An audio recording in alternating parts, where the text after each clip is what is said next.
time you're dealing with people, we heard the brigadier talking about the army. You know, we had like one of our events, we called the ex-army general, General Vikram Singh, to come and speak. He said, in the army, there is only a winner, there is no loser, but the loser is dead.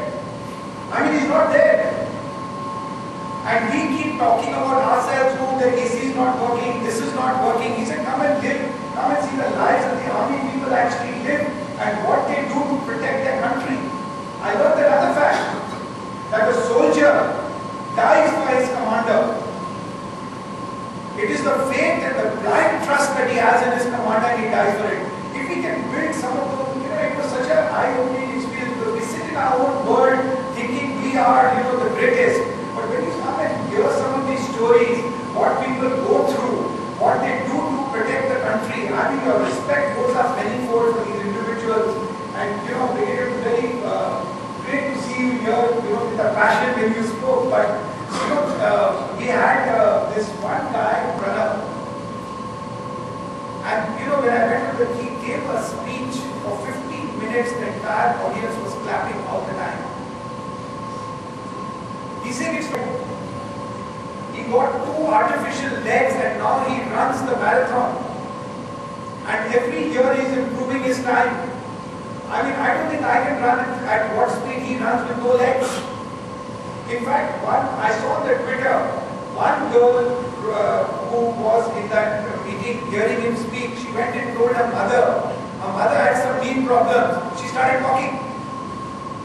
She said, if this guy can run with no legs, why can't I walk if I've got my legs?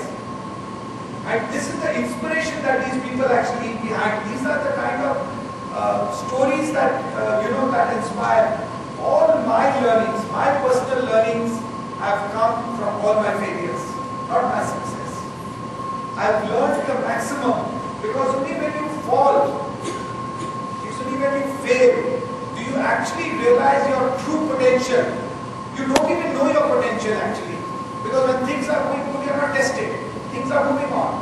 And a lot of factors are helping you succeed. But it is only when you fail that your real reservoir of energy and strength comes out. So don't look at failures as a failure. Look at it as a learning. You'll have many failures. Life is very tough. Life will come and knock you one day so badly, you will be down and out and you think the world is all crashed. Learn a few things in life. Do the small things well, the big things will happen on its own. The problem is we are all looking for the big bang things. You know, we come and say, what is this government doing? Big bang changes. We are not looking. What are you doing about it? There is another story I want to tell you. You have heard about the attack in 2008, the terrorists who came into India in Mumbai, and they attacked a number of places, including the Taj. On that day, it is still not been, it is, you know, the globe is still trying to understand, or there are researchers who are still working. How could, because everywhere, whenever such a tragedy happens, there is one hero, 2 heroes. But nowhere in history has happened where there are 300 heroes who emerged that day in that hotel. People who were completely unconnected with each other. The chefs who stood as a barricade to let the guest escape and took the bullets and died, they didn't know those guests. The telephone operator who was rescued and taken out of that hotel comes back. She said, my guests need me, I'm going back. Or the general manager of that hotel, Karamveer Singh Khan, who knew at that moment that his family, his wife and 2 children were killed by the terrorist upstairs in the hotel. He calls his mother and tells them that I've lost my family. The mother said, save as many lives as you can. Don't move away from there. He stayed on for 2 days fighting the terrorists, trying to rescue the people. I mean, that courage, that commitment at that moment shows that these people had a far higher purpose than what we think we have in life. You need to find, everybody knows what they do. Everybody, you know what you are doing. That's why you are here. Some of us know why, some of us know how we do it. Very few people know why we do it. I think you need to find the why of your life. The day you find the why in your life, I can tell you your life is made. Because then it will go beyond money, it will go beyond transaction, it will be right out there. The why of your life will determine and define who you are. Why are you studying here? Why are you here? And this is the kind of thing that we try to inculcate in our firm by telling people, please find the why, because we want to find that glue that binds the firm together. And that's beyond money. Money is very short-lived. I keep saying, I ask my people who work in KPMG, can you tell me 5 years back, what was the bonus you got? Nobody remembers it. I tell them 10 years back, if you tell me there's some recognition you got or a letter of appreciation, they all remember it. They remember the moment, they remember the letter, and they remember the event completely. I can tell you, I remember all these events where I got appreciation, and they still come fleeting in front of my mind. It's very clear. So these short-term things is something that we keep wasting our time on. And the other one, which is very important is, most of us, we live in our past or we dream of the future. We never live in the present. We don't realize that if we work hard in this present, there is no substitute for hard work. Let me tell you. And hard work has not killed anybody. Nobody has died yet because of hard work. I have not heard. If you heard, you can give me some examples. I'll be happy to take it out so next time I don't make this statement. Nobody has died because of hard work. And I think there is no substitution for hard work. And again, I will repeat what the Brigadier said out here. Ethical. For us, for me, for our firm, for everything, values is most important. There is zero tone. We don't care what the performance is. You can't say I'm the most high-performing partner. I want the maximum revenue for this firm, so I can do what I want. No. If you don't adhere to the firm's values, there is no place for you here.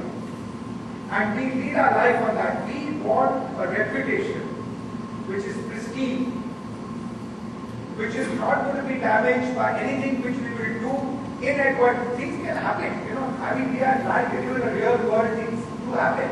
But we will knowingly not do anything which is wrong. Every path that you take is self-destructive. I know we don't have too much of time, but I would like to end with the last story on Steve Jobs. And maybe two stories I will tell you, because there are two of my favorites. One is Steve Jobs and the other is Sachin Tendulkar.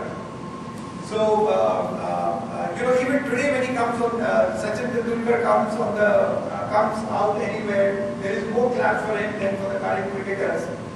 Now somebody will ask, what is the day when he played his last match and he gave his farewell speech, which was possibly one of the best farewell speeches at least I have heard from anybody, just with a sheet of paper with no notes, no, big speeches. And what he did after that was he went back to that 22 yards and paid homage to the ground. The ground, that 22 yards which made him what it made him. I mean, that is humility. Never forget your beginnings. And as you grow up in life, you get into corporate life, many of you are going to go faster than your colleagues. Always look back. And always respect and treat people with dignity. World is a circle. All that goes up comes down. And if you want to be treated with dignity on your way down, you better treat people with dignity on your way up. That's the time you are the peacock.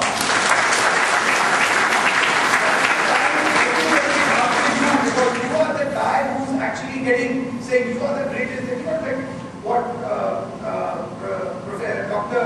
Patak said, don't get dismayed by few successes that we have. And I think they're temporary. What are we? We are ultimately human beings. We are as frail as anybody else. And the day you think you're something Because the way my life is very simple. I live on this life of steward, this position, and it's a very humbling experience. It's a very lonely to be at the top, because there is nobody else that you can talk to. There is nobody you can consult. There are decisions which you have to take, and some of those decisions are not good. But I said, even if I don't achieve my targets, but if I can keep this firm a happier place than what I got it, where more people are more happy in this place, I think I would have done my job. And I think it will be a job. It's about people getting motivated to come and work for an organization. People should be happy because, see, if you love doing what you do, then it's not a job anymore. Then it's a passion. And that passion will drive you to do crazy things. Because only the guy who's crazy can go and achieve something in life. The normal person will be normal. But the person who's got passion will go and achieve. I mean, some of you from sitting here today will go into corporates, you all become CEOs, become chairmen of some company. Some of you will go and run your own companies. You will do, today if you look at all the startups, all the big startups which you keep hearing, all the promoters were below 30 when they started. And they have got billion-dollar companies now. Multi-billion, not million. Multi-billion dollar. You take it. Flipkart, Snapdeal, Ola Cab. Just name it and it's there. All these guys were 25, 26 when they started their companies. The point is, we heard it before and you will hear it again and again. This is your time. You're very fortunate to be where you are, at the age at which you are. You're sitting on the fortune of the history of this country, which is going to explode. We got a great Prime Minister, a visionary Prime Minister who's out there to take this country out. And you people are sitting at that point of history where India is going to find its place. And you guys are going to be the inheritors of that. And you are the people who are going to make that happen. We cannot lose this opportunity. History has given us, it is ours to lose now. When I was reading about Japan was devastated by the Second World War. We could have sat down and said, we are dead, our country is gone, we were this thing, let somebody come and help me. No, they went about working crazy hours. Japan used to strike in those days by working longer. Strike means you'll work harder, you'll work longer. That was the way they used to strike. And they built the nation back. America was a nation which was the leader of the world 100 years back. They could have sat back and said, we are the world leaders, what do we need to do? But they continuously invented to continue to be ahead. So nobody can sit on their laurels wherever they may be. So you have one country devastated, another country a world leader, both continue to work hard to maintain their leadership. I think that is something which is very, very important, and I think we need to continuously work much harder than what we work to be able to achieve something, because life is very complex today. We live in a very, very complex environment, and then someday, somebody come and give you a lecture. I'm sure you get people come to lectures to me. It's a very complicated world we live in. I mean, today if I have to run the business the way I ran it 1 year back, I can't run this firm. It's gone. There is nothing known as status quo. And I think that's something that we need to understand. We need to, the other important point that we should realize is, Dr. Patnaik talked about discipline. There is no substitute for discipline. And discipline is not words that you speak from a podium. You can say, okay, like I keep telling my partners, you can't go and ask people to come at 8:30 in the morning if you yourself walk into office at 10 o'clock in the morning. You have no moral right. So discipline is what you first do to yourself.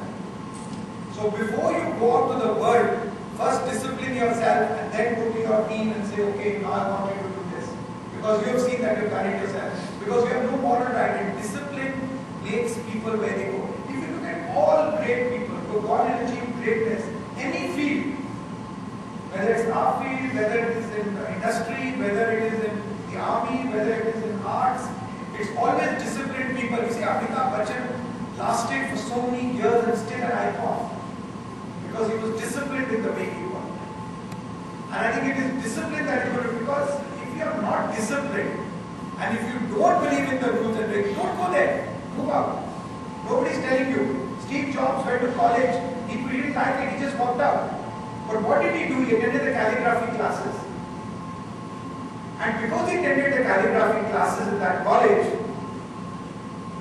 he got the Macintosh.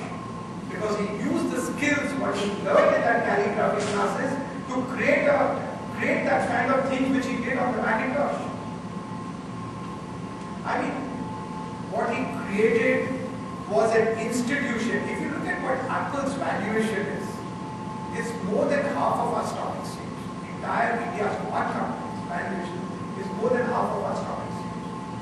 Our whole unlisted company's valuation, that's one company. He's created an institution that is growing and growing. At first the iPod came, completely destroyed the music industry.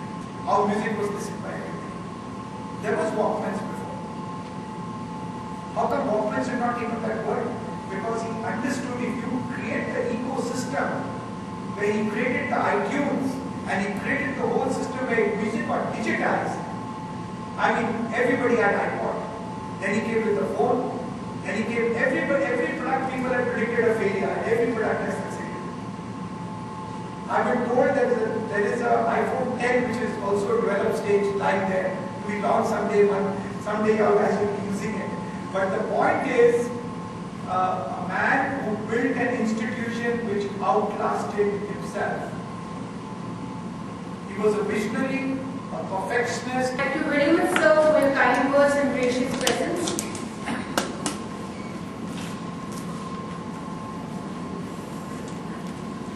I now request our Honorable Director, Professor Dr. Biswajit Patnaik, to present the ASBM memento on behalf of the ASBM family to a guest of eminence.